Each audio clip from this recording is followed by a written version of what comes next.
of City Council for June 13th, 2022. Mr. Short, would you lead us in the pledge? I pledge allegiance to the flag of the United States of America and to the republic for which it stands, one nation, under God, indivisible, with liberty and justice for all.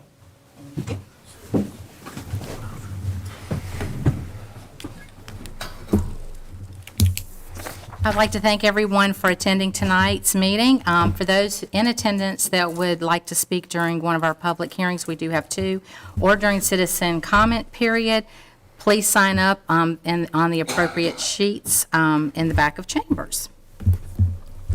Item number 3 is adoption of the meeting agenda. Is there a motion to approve the agenda? I'll make that motion.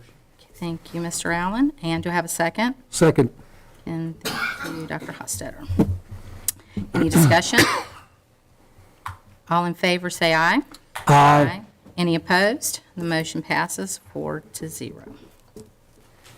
And item 4 is items from the Vice Mayor. I just have one item. Mayor Henderson and I had the opportunity to attend a luncheon recognizing the service and dedication of our hardworking public works staff. I can't thank them enough for all they do to keep Waynesboro running. And Mr. Henderson is not here tonight, so you're stuck with me. We'll move on to item 5, and that's matters from council members. I'll just start off just wishing my colleague and friend, Mr. Allen, a very happy 70th birthday this past weekend, so congratulations. I thought it was 60. Yeah. So happy birthday, Bruce. Thank you. And then also just to share with the colleagues that I'm excited here in the next couple of weeks. I've been serving on the Virginia Municipal League for about 5 years and got asked to serve as the vice chair for the legislative committee this year. So I'll serve on that. And that is the committee that essentially sets the overall legislative priority for the member organizations. We had, assuming once the governor signs the what's been presented to him by the General Assembly from the other week. I think we've made some really exciting improvements and opportunities for Virginians and of course residents of Waynesboro. And then also I'll be chairing the Human Development Education Committee as well this year. So if you have some ideas or wishes and wants that I could lobby on, y'all just let me know. So that's all I have to share. Thank you, Mr. Short. That's good. Anything from you, Mr. Allen? On June the 2nd, our Director of Economic Development, Mr. Hitchens, and myself went over to the Lycra Company, and we met with the personnel manager and the operations manager, and had a discussion about how the plan is, and they've actually started to increase their employees over there again. I think they said now they're up to about 450, I think. Wow. And still looking for new employees, trying to be competitive in the labor market out here, and that the business is up. The product that they're manufacturing, sales are starting to climb, so just like to get the word out that people are looking for a job. It's a place to see. Great. All right. Very good. Dr. Hostetter? All right, I've got a couple things, actually. One that I wanted to throw, I was going to say the last time that the farmers market is up and running.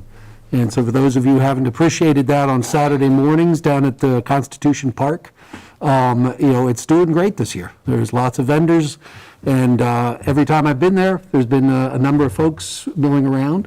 So I encourage folks to get out and support that and also get some local vegetables. Second thing, we've had several events for our local arts community. The Wayne Theater had their gala this last Friday it was, that blocked the street here. We had approved that use of that space, and it was well attended and I think enjoyed by many folks, and a great thing to see them taking a role in having things downtown. And so lots of good things going on that evening. And fireworks that may have surprised some of the neighbors if they didn't know if that was coming.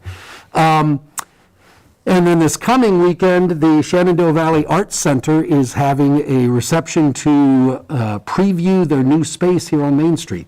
Their current space is on Wayne Avenue, and they've moved in. You can see their signage probably out that window of the space on Main Street.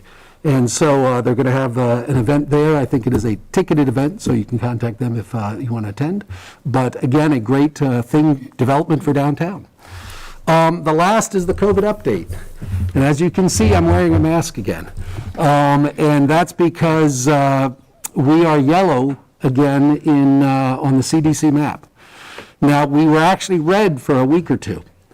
And that was in May. And that peak has seemed to have passed. So we're back to yellow, but still, as I told you when I took my mask off, it turned to yellow again, you'd see it again. So I'm hoping that we'll see back to green here soon by the next time we have another meeting. There's still some, if you look at the data, there are still some adjustments being made, reclassification of cases, and Waynesboro itself is not doing too bad. Augusta County is having a little bit more of a bump right now. But as we've said before, we are one community, people coming and going. So that may be just that folks are being counted there more than they're being counted in Waynesboro, I don't know. But so hopefully our numbers will remain low. But in that vein, vaccines are still available. And as I talked to a patient today, we've now had a 1.5 year experience of safety. We've, I think, delivered over 700 million doses in this country. So, again, the track record, I think, is good. And I encourage you, if you haven't had a vaccine or haven't had a booster, talk to your provider about what you're due for. Thank you, Ms. Vice Mayor. Okay, item number 6 is consideration of the consent agenda. Is there a motion to adopt the consent agenda? I will make that motion. Thank you, Dr. Hofstadter. Is there a second? I'll second. Thank you, Mr. Short. Any discussion? All in favor say aye. Aye. Any opposed? The motion passes 4-0. Item 7 is to acknowledge Sunday, June 19th as Juneteenth in the city of Waynesboro. Mr. Hamp. Yes. Vice Mayor Williams, in the packet, you'll note the proclamation noting that this Sunday is Juneteenth, and just want to take this opportunity to make the council and the public aware that on Sunday, the Waynesboro branch of the NAACP will be holding an event in Ridgeview Park from 9 until 1. This is a multi-activity event for families that will include history telling, storytelling, music, arts and crafts, vendors, food trucks, and lots more. And they invite the community to come, bring a lawn chair, and enjoy this special day. And this is there's no admission, so it's a free event, again, in Ridgeview Park, 9 to 1 on Sunday. Okay, and we do have a proclamation. Is there anybody here that From the is here to receive it? Okay. All right, item 8 is to hold a public hearing regarding the Community Development Block Grant Program for federal fiscal year 2022. Mr. Juday.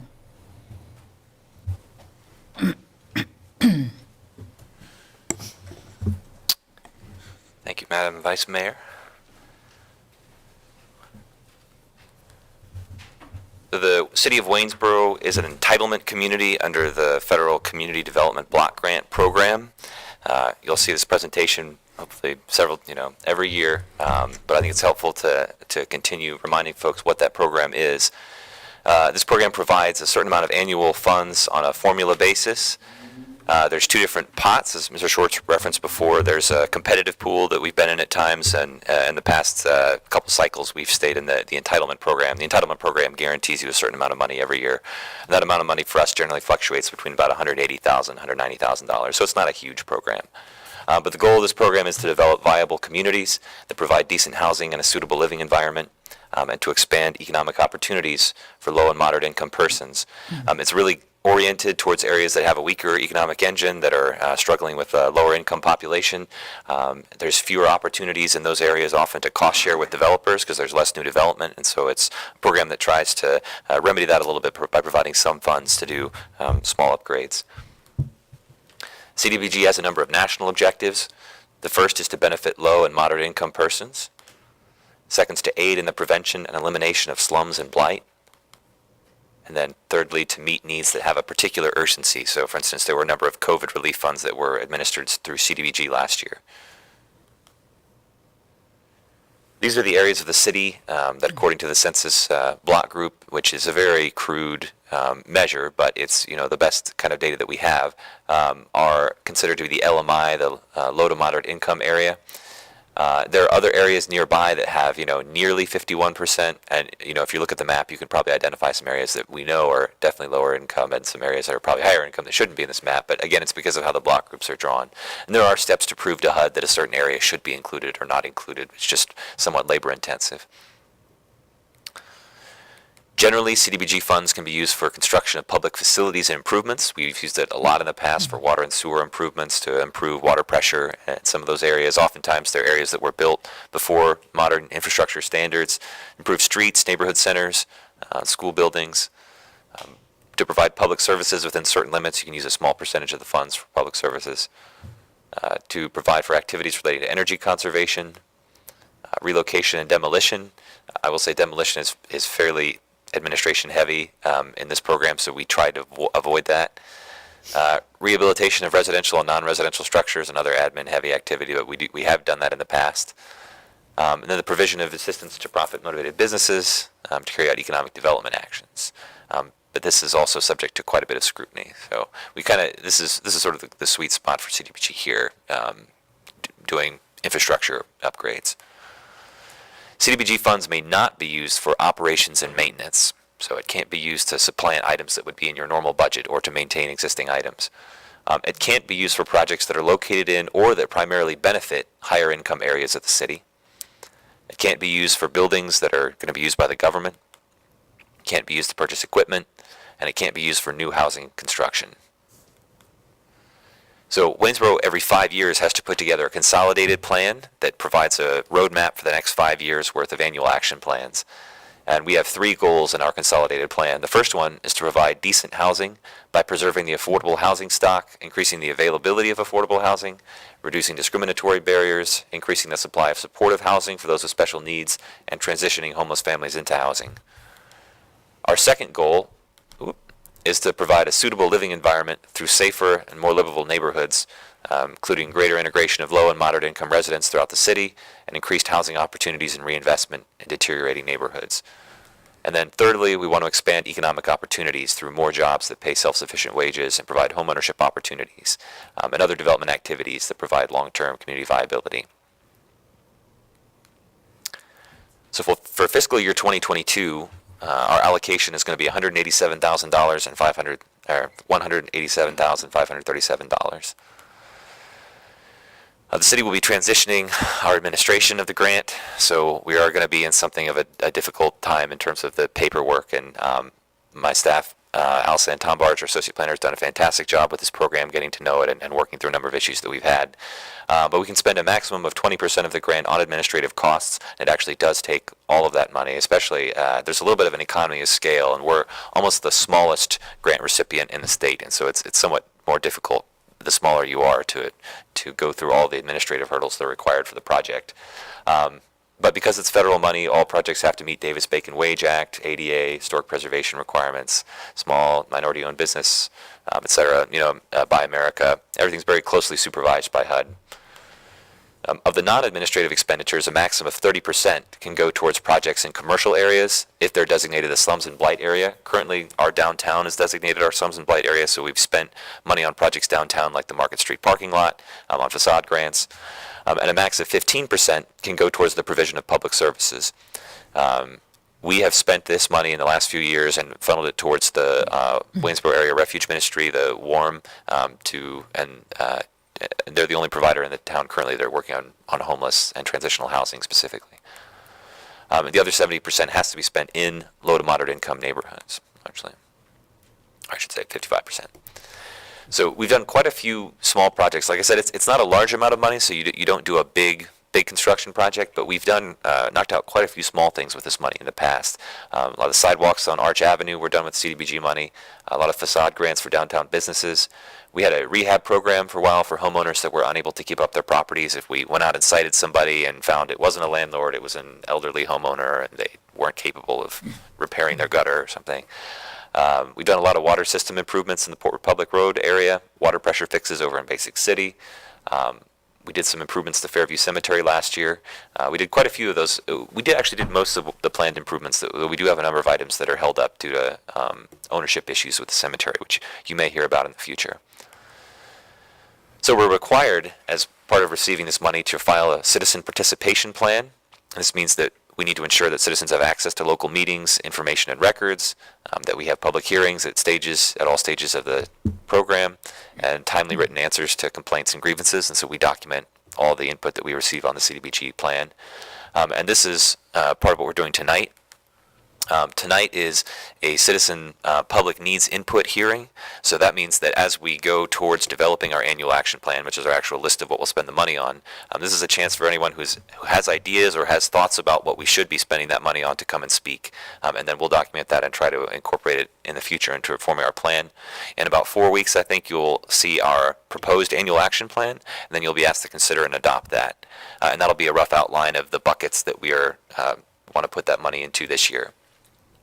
As far as a general comment on where the program is at in the future, again, we are shifting away from having the program administered by the PDC and towards a private firm that does a lot of CDBG administration around the state. We think that they'll be able to give us a good amount of base of knowledge on the CDBG program and be able to help us a lot with getting a number of our projects moving forward.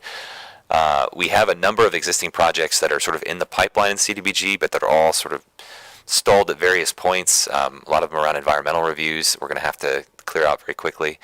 And so we may need to focus this year in our annual action plan on commitments to those existing projects so that we can get them cleared out before we really try to open up new stuff, especially as we try to shift the administration. Yeah, and we do have a bit of a need to expend funds quickly, so that's also going to inform our annual action plan this year. We need to pick projects that we can get done fairly quickly.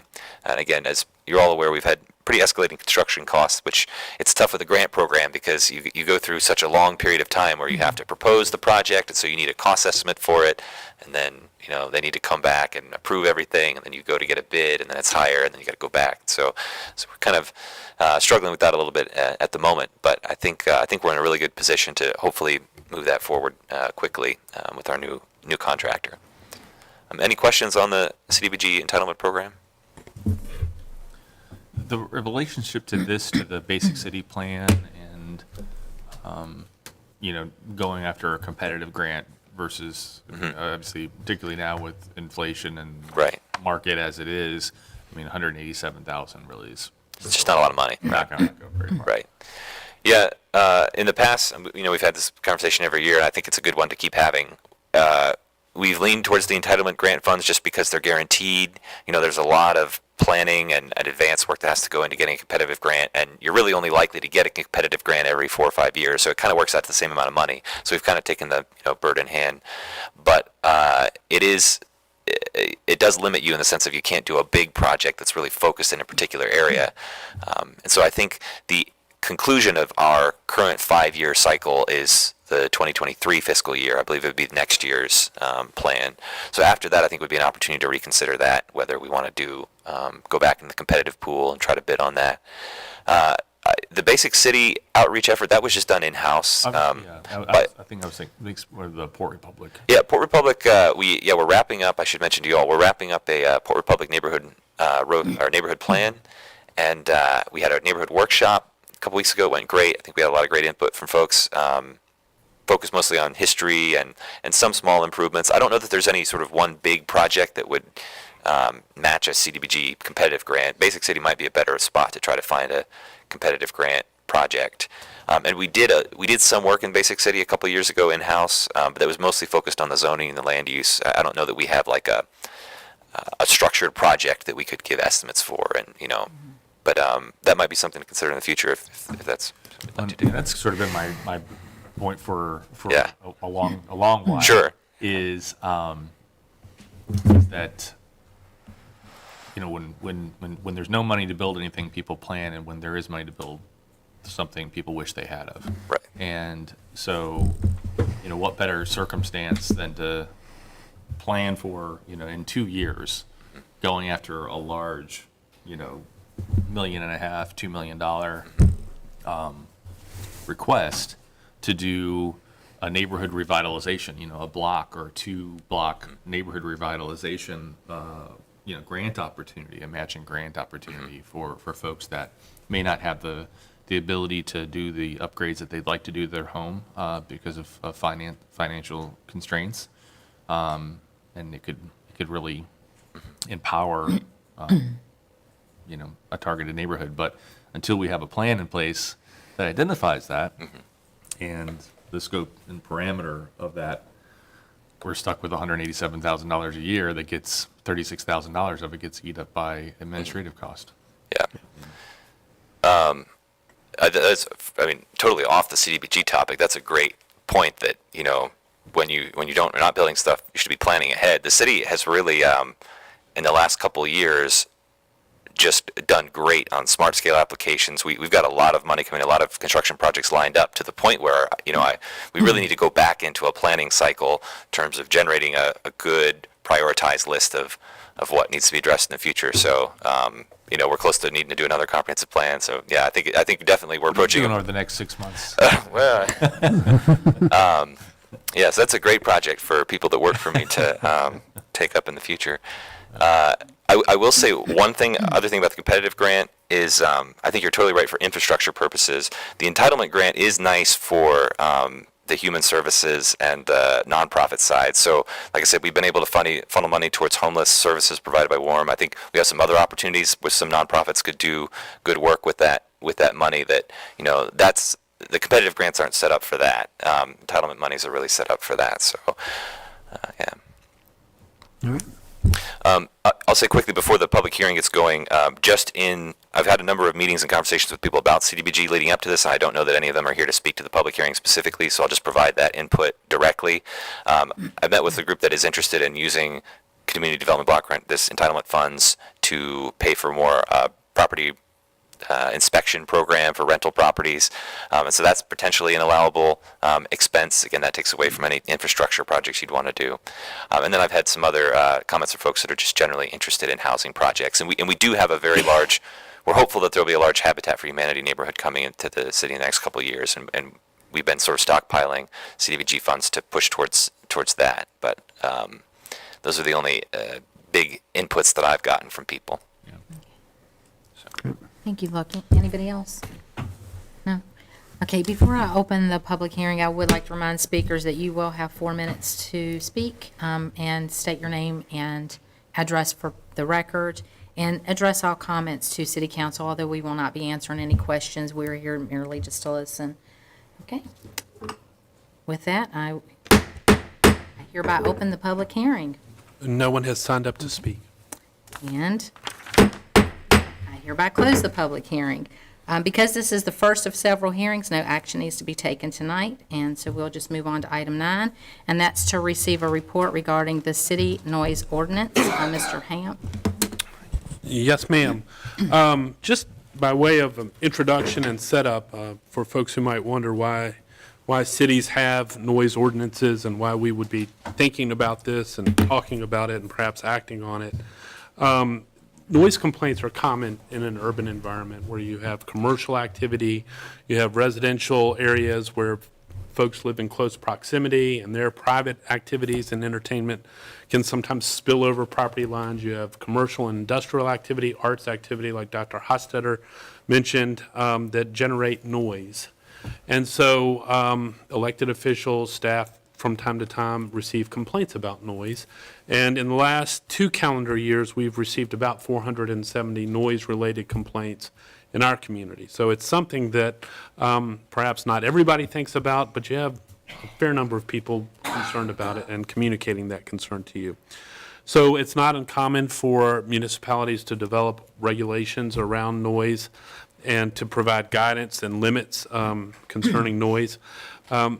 This evening, Mr. Wilhelm, the Assistant City Manager of Public Safety, is going to give a presentation that provides an overview of the city's current noise ordinance, and then also a survey of what other municipalities in the Commonwealth do to regulate noise. And then we'll try to solicit some feedback, have some conversation with council about your areas of focus or priority and your preferences in terms of enforcement and regulation.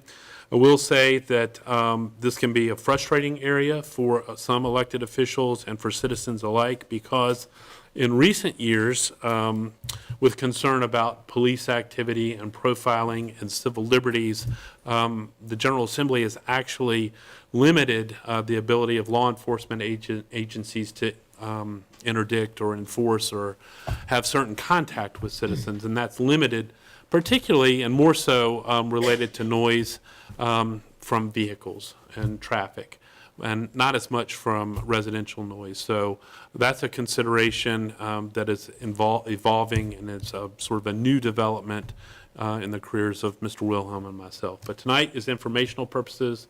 Mike is going to talk about the current state, what other localities are doing, and then we'll solicit some feedback from the council about where you might want to go with possible changes to our ordinance. And with that, I'll go ahead and take off. Stole my introduction. Thank you, Vice Mayor Williams and members of council. We'll jump right into this. I'm sure each of you has had the opportunity to speak with some of your constituents regarding noise complaints and our current noise ordinance. What I have found in doing my research is that it is very inconsistent, and that seems to be the case with all ordinances across Virginia.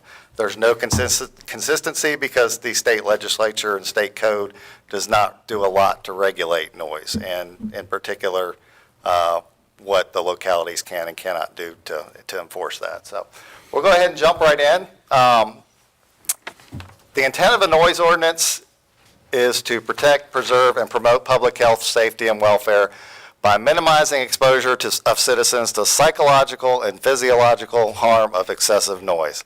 That is a textbook definition of noise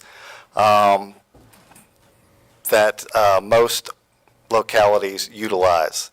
There has been a great deal of study in the last couple of years that noise produced by human activities is a serious growing environmental and health problem.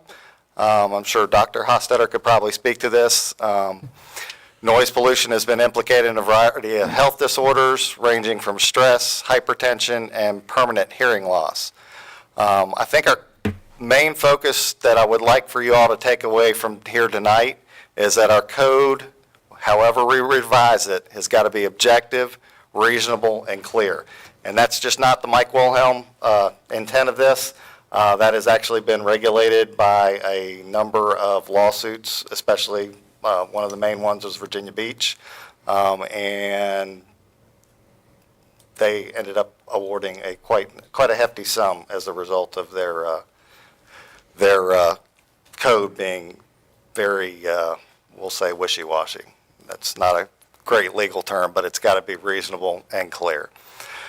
It's also got to be tailored to fit the enforcement needs of the community as a whole, and it's got to be constitutionally legal. I've already been working with Chief Shaw and Ms. Michelson, and that way we can ensure that whatever we put together will be constitutionally legal, reasonable, objective, and fit the needs of our community.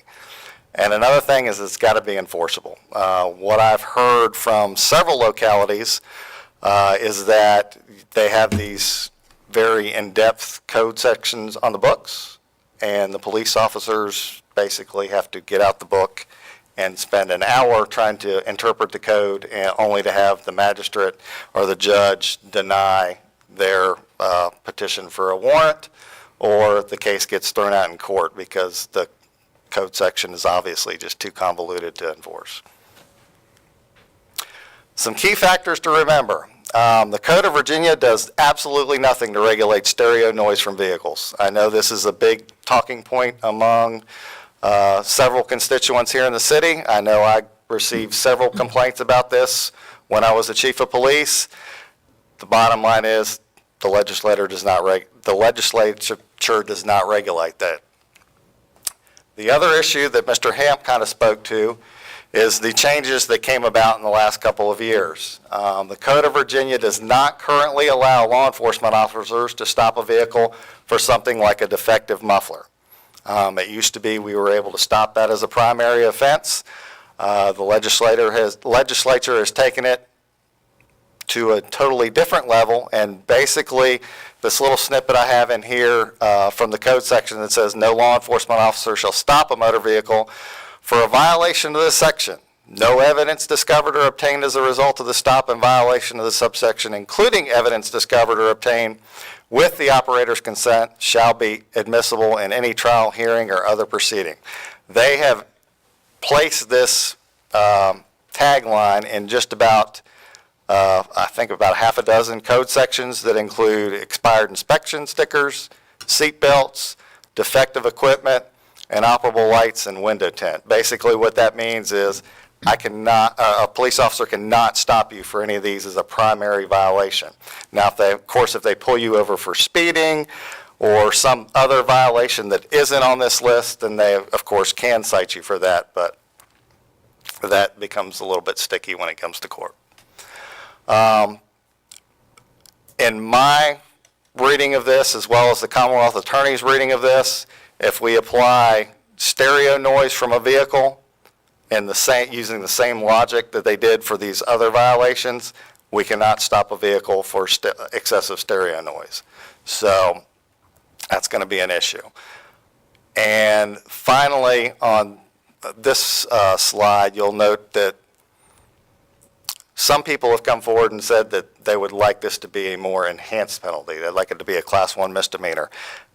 The legislature says no. They're all civil violations. They've laid out the fines and costs for each violation, and that's about all you can do with that. There's no way that the locality can increase that.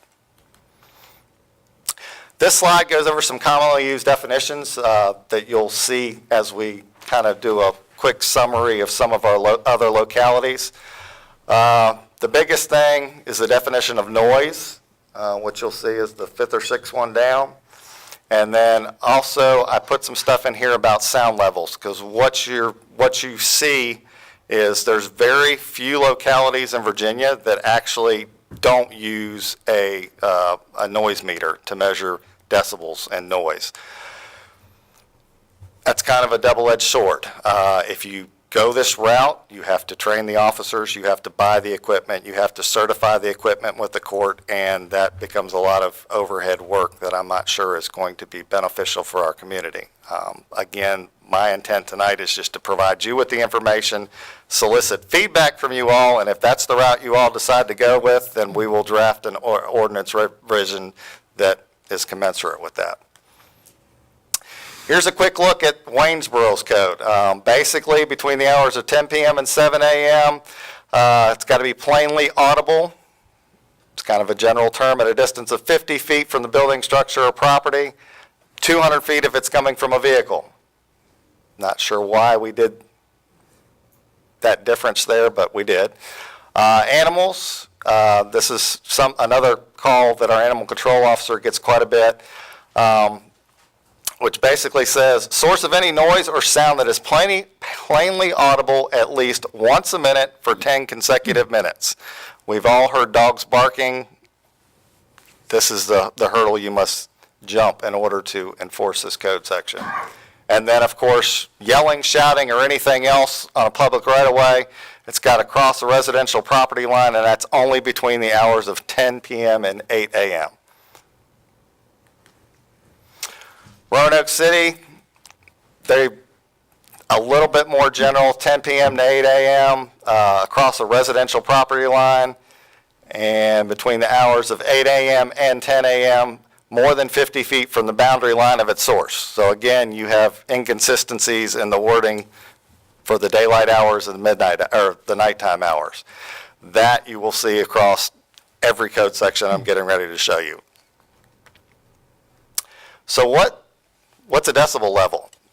This is something I pulled off I believe it was the CDC website. As you can see, 60 decibels is normal conversation from about 3 feet away. Keep that number in mind as we start looking at the way some of these other noise ordinances are written. You'll see a lot of them operate in the 65 to 80 decibel range at about 50 feet. And just for your reference point, from where you were sitting to the end of the room up here is about 30 feet. So you're not looking at a big distance.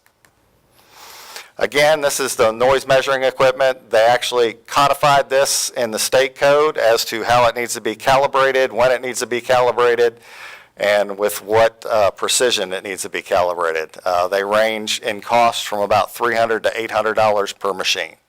And then, of course, you've got the hidden cost of training all the officers and recertifying them with the court, and then you have to actually have somebody that's going to keep up with them and make sure they get certified on a regular schedule, just like our radar units. Stanton City Code, again, we kind of jump around here, 10 p.m. to 6 a.m., 65 decibels when measured at any point on the receiving land. So basically, if I'm speaking with Vice Mayor Williams and I'm on my property and she's on her property, 65 decibels at 3 feet away, you're already in violation of the law. So across the residence, apparent property boundary or through partitions common to 2 dwelling units, again, that is for music, and it is deemed excessive when it is more than 65 decibels. They also included an entertainment area exception, which is basically their downtown area, 80 decibels, so not much more than a normal conversation. Harrisonburg, I would honestly say theirs was one of the more convoluted ones. I'm not going to bore you with all the ins and outs of this one, but as you can see from the stuff that's highlighted, those are inconsistencies and differences in what their limits are.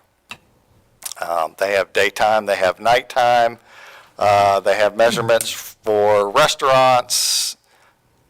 Charlottesville did a little better job of cleaning it up. They went straight 10 p.m. to 6 a.m., 55 decibels. So again, you're very low on that noise level, and 6 a.m. to 10 p.m., they upped it by 10 decibels. I think the multifamily structure code section, that seems to be consistent. It's about the only consistency in all these code sections, 4 feet from the adjoining wall between, or wall or ceiling between the residences. They've also got some stuff in here about noise from commercial trucks. Some of the issues that I have seen with that, unless you're right there where you have the commercial truck, chances are it's going to be gone before the call comes into dispatch and the police officer gets out there for it. So again, it's one of those things where they put it in the code section. Is it enforceable? Yes, but you're going to have to station somebody at a consistent level to actually catch that person doing that. And then here's their downtown business district. They actually went up to 75 decibels at a distance of 10 feet or more from the source, so not more than normal speaking. Restaurants, they put in a couple of additional times, and then different decibel levels depending on what neighborhood you live in. So that's a convoluted mess on that part. Virginia Beach, again, they're the ones that got the most notoriety from their lawsuit. They went 10 p.m. to 7 a.m. in excess of 55 decibels and 7 a.m. to 10 p.m. in excess of 65 decibels. It's pretty straightforward. I think they learned their lesson once they got sued and had to pay out some money. So this is the revised one. This is the newest. Yes, this is their revised one after the lawsuit. And then they've got some specific restriction in here for basically their strip where all their bars are at, their restaurants and stuff like that. They made that a little bit more lenient than your residential neighborhoods. One other thing I think should be considered, it's legal to do this, and it's also not spelled out in a lot of code sections. Citizens have a right to come down and get their own warrant, and a lot of time is spent calling the police department, who then come out, and by the time they get there and they see the marked unit sitting out front, it becomes a misdemeanor offense that did not occur in our presence, so they cannot enforce it. But the citizen does have the right to come down and get their own warrant through the magistrate, and I think by spelling that out for them in the code section, that one helps them understand how the process works. And two, it also helps the magistrate understand that that is legal for them to do that. The last slide is kind of a culmination of everything, just little tidbits from each locality. And I know it's hard to read, but I think the main takeaway I want you to look at this, or get from this, is if you look at the top, there's locality, nighttime restriction, daytime restrictions. If you notice, Waynesboro is the only locality that does not have any daytime restrictions on noise. So that is one of the glaring deficiencies in our code section. So I would strongly encourage you to support that. I think that's where a majority of our complaints come from, and it would also help the police officers to regulate that code section a little better if we put that in there. If y'all have any questions or concerns, please let me know. I look forward to hearing from you all. Please email me, call me with any ideas or suggestions you might have. I will send you this PowerPoint slide and any other information you want. I've got copies of each of the localities code section that I referenced in here. Again, it's amazingly inconsistent what each locality is doing, and I think simplicity is definitely our best tool in crafting a very good and usable code section. Okay. Do you have any data on enforcement numbers? For the city of Waynesboro? Well, for us, but also with these other localities, are they able to actually do anything with these rules? The localities that I've spoken with, very little enforcement, mainly because of the inconsistencies in the code section. And the simple fact is, by the time you call 911 and your neighbor sees the marked cruiser coming up the street, they're going to turn it down. 9 times out of 10, we're looking for compliance anyway, so we're not going to be very heavy-handed in enforcement. So most of the time, you can get up there and you can tell them, hey, you're bothering your neighbors, can you please turn it down? And they will. You do have those neighbors, though, that know what is on our books for the code section, and they basically say, no, I can go until 10 o'clock, and that's what I'm going to do, and you can go pound sand. And that's what we're stuck with. And point of reference, what is the decibel level of a police car siren? Far more than 60 decibels. That is no doubt about that. I believe they're somewhere in the neighborhood of 120 on the howler, maybe. It's quite loud. There are exceptions for that. Fair enough. Even in our code. Any other questions? Comments? Okay. Thank you so much. No problem. Mr. Wilhelm. This was just informative in nature, and no action will be taken tonight. Item 10 is to receive information regarding amendments to City Code, Chapter 14, Animals, Article 1. Mr. Hamp. Yes, ma'am. So based on the previous work session and consideration of the chapter the last calendar year, the staff working with the council have narrowed the ordinance down to several key considerations. And we've a draft ordinance that deals most specifically with domestic swine, chickens, and roosters. There is also small consideration related to goats, which are permitted for a limited amount of time for the purpose of removing brush. But at present, restrictions for your consideration include one, prohibition against domestic, companion, or pet ownership of swine. That's currently not permitted in the code, and this would preserve that prohibition, but it would grant a grandfathering consideration until July 1st, 2025. Second relates to chickens. We've drafted an ordinance that limits chickens to 12. And some informal information exchange with council. I understand that maybe 12 is too few and that there might be interest in a number greater than 12.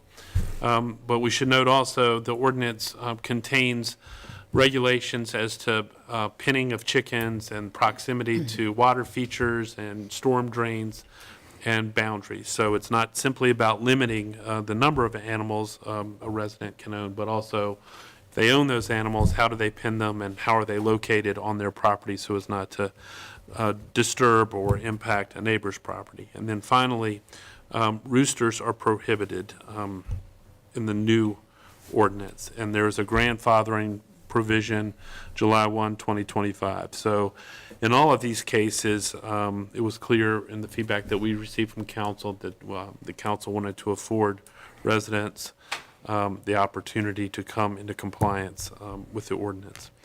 I noted during our work session that actually Chapter 14 is comprised of 2 articles. Article 1, which deals more with specific animals, consideration like this. Article 2 has some definitions that relate to dangerous animals, nuisance animals, our dog walking park. We really think that there are important opportunities to update elements of Article 2, but we'd like to focus for now on Article 1, and the only revisions presented for council's consideration are contained in Article 1 and are focused on these items that I've identified here this evening. If council can achieve consensus about these questions, you can introduce an ordinance tonight. If not, we'll come back and hopefully be in a position to introduce on June 27th. I'm happy to answer any questions you might have. Do we have any questions? No comments? Madam Vice Mayor, I'd like to introduce an ordinance that engrosses the recommendations from staff under Article 1 with the following changes. Striking from council's consideration item 1, which is domestic companion or pet ownership of swine is not permitted, and to essentially strike that provision for the time being. Number 2 is raise the number of chickens from 12 to 16. Retaining roosters are prohibited, retaining July 1, 2025 as the effective date, and then also striking section 4.9B5, B as in boy, 5, regarding free-range chickens. We felt that that was redundant and covered. So with that, I have Okay. that. All right, so there's been a motion made to amend City Code, Chapter 14, Article 1, per Mr. Short's recommendations. Do I have a second? I will second that. Okay, and I have a second. This item will be considered at the next regular business meeting. Okay, item 11 is to consider approving a revised memorandum of understanding for the Shenandoah Valley Animal Services Center. Mr. Hamp. Yes, ma'am. The memorandum of understanding documents the relationship and responsibilities among the 3 member owner jurisdictions, which are Waynesboro, Stanton, and Augusta County at the animal shelter. The original MOU remains in place and has not been amended since its approval in September of 2011. As you know, in recent months, the member jurisdictions have worked to improve the operational stability and consistency at the shelter. On July 1, the responsibilities of fiscal agency will transfer from the city of Waynesboro to the county of Augusta. A review of the MOU anticipating this and other operational considerations occurred with the owners and the council, and we've recommended revisions to reflect current practice and governance.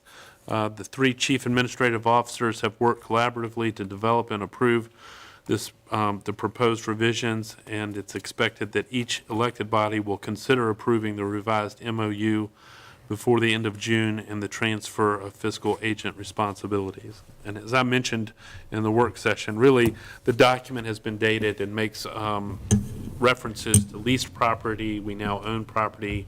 It specifies who will be the fiscal agency and prevents changes like the one that's currently contemplated. So it's more current, more flexible, and allows the member jurisdictions to govern the facility with more agility.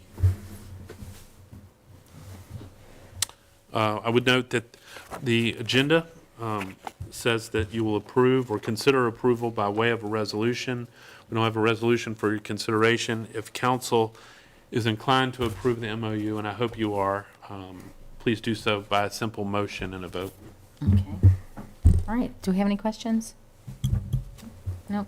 Okay, is there a motion to approve the revised memorandum of understanding?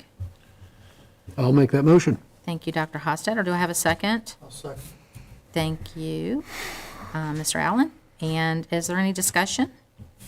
Okay, no discussion. All in favor say aye. Aye. And any opposed? The motion passes 4-0. Thank you. Moves on to item 12. That's to hold a public hearing regarding proposed ordinances amending fiscal year 2023 budget in the amount of $4,223,278. Mr. McCormick. Thank you, Madam Vice Mayor, and good evening, members of council. Item 12, the public hearing to hold on the amendment to the fiscal year 2022 budget is intended to cover the ordinances in items 13 and items 14. The public hearing is necessitated by state code anytime a city or county amends their budget by more than 1% of their adopted budget. They're required by law to hold a public hearing. The items in Item 13 can be considered and adopted this evening if council so chooses. The main piece of that are some various grants that the school received during the current fiscal year that they didn't plan on that they need to appropriate so that they don't run over their budget in terms of expenditures and revenues. Item 14 are items that can be introduced this evening and then would be forwarded to your next business meeting if council so chooses. The majority of those, or the big items on those, are some housekeeping items on the capital improvement plan. This is a piece of the capital improvement plan that you approved with your FY 2023 budget. A part of those funds are sitting in the general fund and need to be appropriated and moved into the CIP fund. That's the $3,126,812. It is, the majority of that is for the fire station project, about $1 million, and then for the regional radio project, which is another $1 million. There's some various grant matches as well as some money for the Southern Corridor Improvement Project there as well. Item B that can be introduced this evening is part of the debt refinancing that we did a few months back. Part of that debt refinancing is you have to appropriate the revenue and the expenditure side to stay in compliance with the budget. And then item C is a transfer from the fund balance in the debt fund. That's money that's already in the debt fund to pay for a bond payment that's coming due, that came due during the current fiscal year. If council has any questions, I would be happy to answer them now or in front of either of the items, whatever is easiest for you all. Do we have any questions? Okay, great. I hereby open the public hearing. Do we have any? No one has signed up to speak. Okay. Madam Vice Mayor, I think you and I had a conversation prior to the meeting which you sought to clarify whether these ordinances were amending the current fiscal year or fiscal 23. I am mistaken. These ordinances amend the current fiscal year budget. So 2020. Yes. Okay. No, 22. All right, Sorry about that. all right. We'll take note. All right, then I hereby close the public hearing. We will move on to item 13 to consider adopting the ordinances in item 13A through E. Mr. McCormick? Thank you, Madam Vice Mayor. These items can be introduced and adopted Okay. this evening. All right, and do I have a motion to adopt item 13A through E as presented by Mr. McCormick? So moved. Thank you, Mr. Short. And do I have a second? Second. Thank you, Mr. Allen. Any discussion? All in favor say aye. Aye. Any opposed? And that motion also passes 4-0. Moving on to item 14, that's to consider introducing an ordinance agenda, item 14A through E. Mr. McCormick? Yes, ma'am. These items can be introduced and seconded this evening and then would go to your next business meeting. Okay, any questions? All right. Is there a motion to introduce agenda item 14A through E as presented by Mr. McCormick? I will make that motion. Thank you, Dr. Hofstadter. And do I have a second? Second. Thank you, Mr. Allen. Any discussion?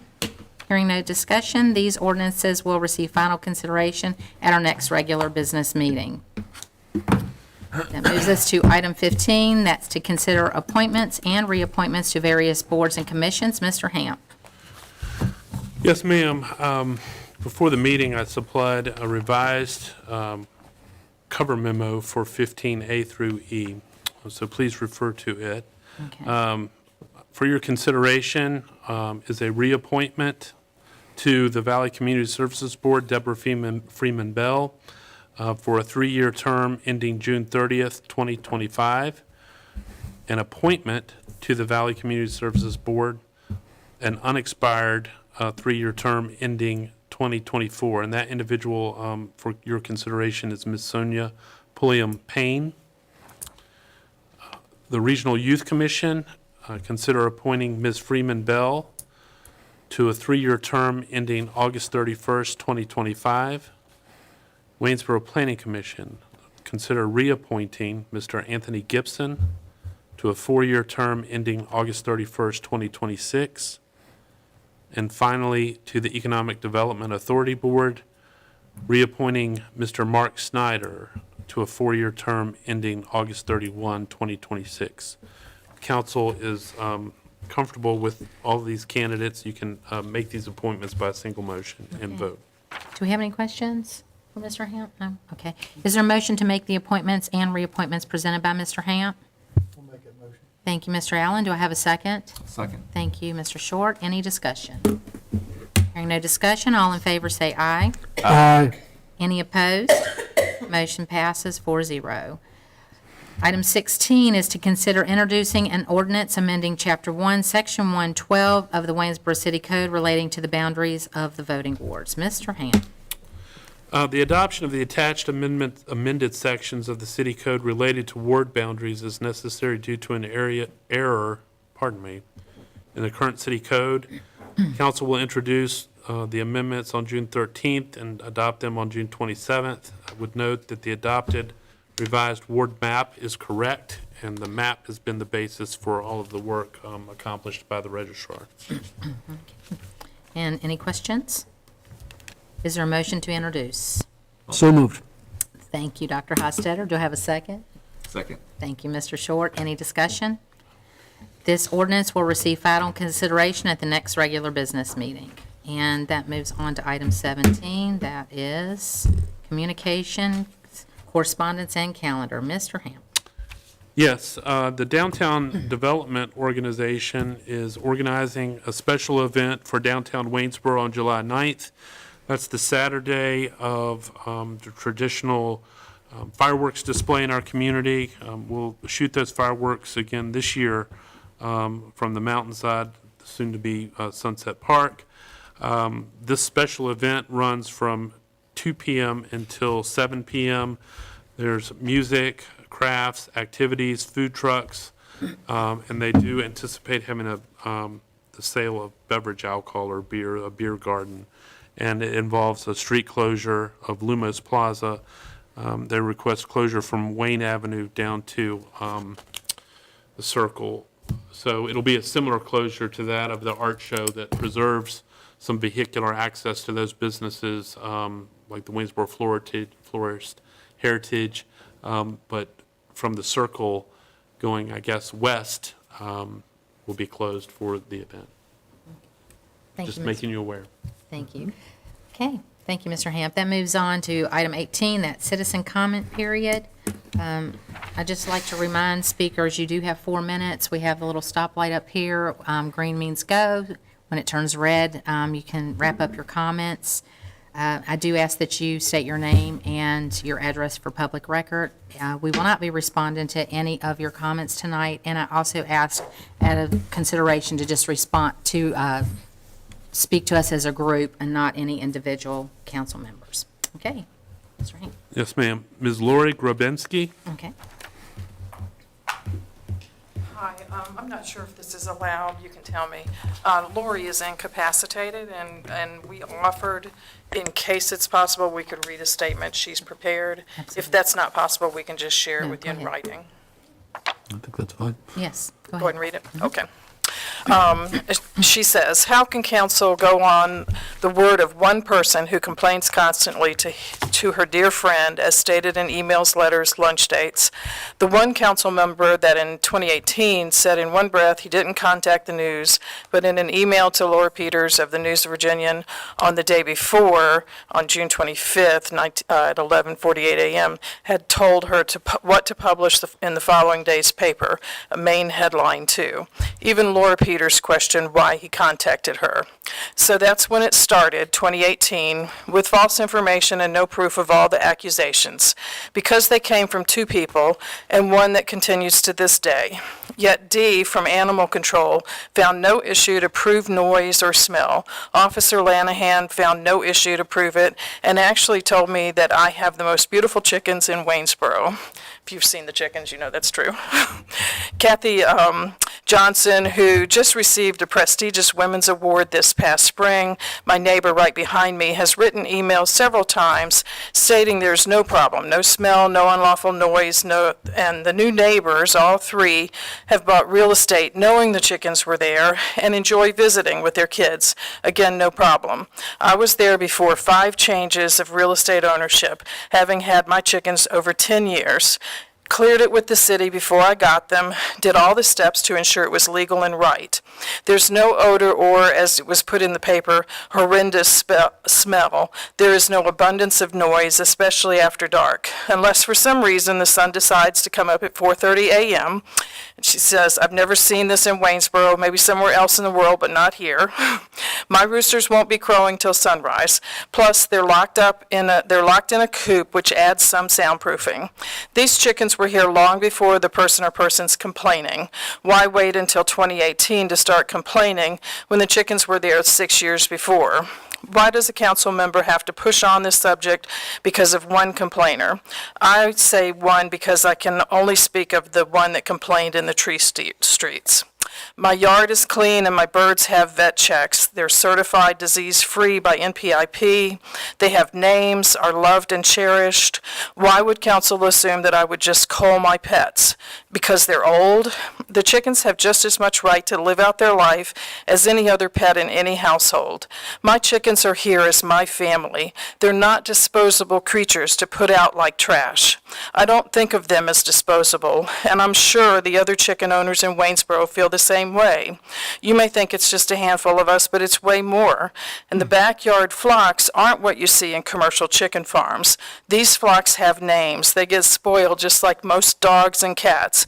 They're lap sitters, engaging creatures who have feelings of joy, sadness, and love. I know it's hard to understand unless you've been with them, but they are real pets, not just a commodity. The right thing to do moving forward would be a total grandfathering, no timeline. Simply let them live out their natural lives. Try to outweigh the selfishness of one complainer, with one person, with the need and joy of many. And this is from Lori Gravinsky. You probably know who she is, on Walnut Avenue. Okay, thank you. And then I'm signed up next. Okay. Mine will be really brief. I just want to say that I looked up the ages chickens normally reach, and thank you for hearing me. And apparently in the wild, they live for 3 to 7 years. And so I assume in captivity is longer. They gave dates of 5 to 10 years. And I just want to say that if we're going to grandfather in the chickens, it doesn't seem right that we should grandfather them in for 3 years because 3 years from now, they'll just be 3 years older, or some of them may have passed on. And I feel like it's even harder to get rid of older chickens and roosters, and when they're pets. I mean, it's just a hard thing to do. And I feel like the grandfathering should be a flat-out grandfathering. I think we should specify that a person who is in violation of this new ordinance is not allowed to purchase more or gain, in any way, more animals until they're under the compliance levels, and make that clear that they can't keep adding. But I think the ones they have should be grandfathered in. And I just want to give you a quick quote from Mahatma Gandhi, who says that the greatness of a nation and its moral progress can be judged by the way it treats its animals. Thank you for listening. And thank you for modifying the animal ordinance as much as you have already. Thank you so much. Ms. Julia Houchins.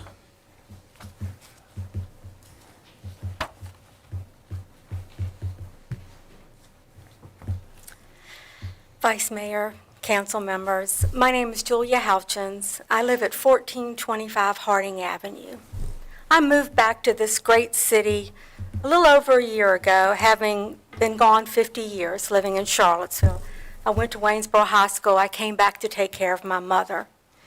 I live in Ward A, and I chose that because that's where my mother lives. And I bought a cottage behind her and moved in, redid the house, and was making a nice house. And my neighbor, I guess, was incarcerated at the time, has since gotten out, and he plays, and I don't even want to call it music.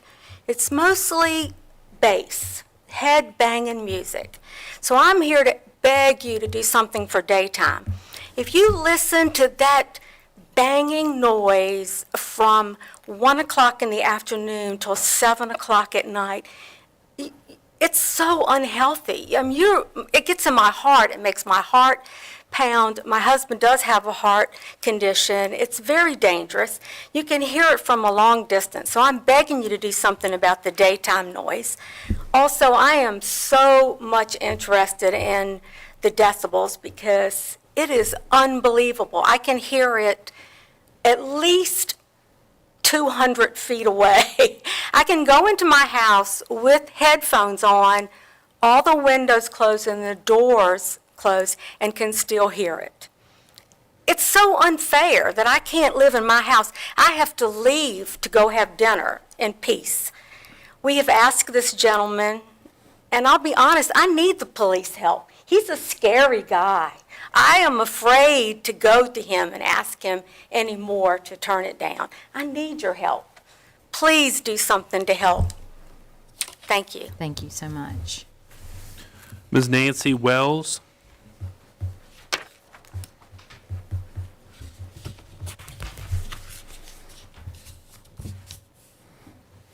Nancy Wells, 512 Cherry Avenue, Waynesboro. This whole chicken thing started in 2018, when Mr. Short decided that he was woken up in the middle of the night by a rooster. There were several roosters in the neighborhood, in your neighborhood, during that time. If you could just address us as. I listened as I walk up and down 14th Street. You can't hear Lori's roosters, just barely on 14th Street. So then we moved on and tried again. But we included dogs and cats, and people went ballistic. So we dropped all that. Here we are again. We're dropping the pigs. It's just not going to end. I was in compliance when I got my chickens and my rooster. I didn't mean to have a rooster, it just happened. But I was in compliance with the law. Now you're asking me to kill what doesn't comply with what we're going to make as a new law. Somehow that's just not fair. He should be allowed to live his life out as well as the other chickens. I mean, right now I have 5 chickens and a rooster. If I get 1, maybe 2 eggs a day, that's a good day. So, thank you. Thank you, Ms. Wells. Any else? Okay. Well, that brings us to item 19. Do I have a motion to adjourn, Mr. Allen? I will make the motion to adjourn. Okay. And do I have a second? Second? Second. Thank you, Mr. Short. All in favor? Aye. Aye. We are adjourned. Thank you.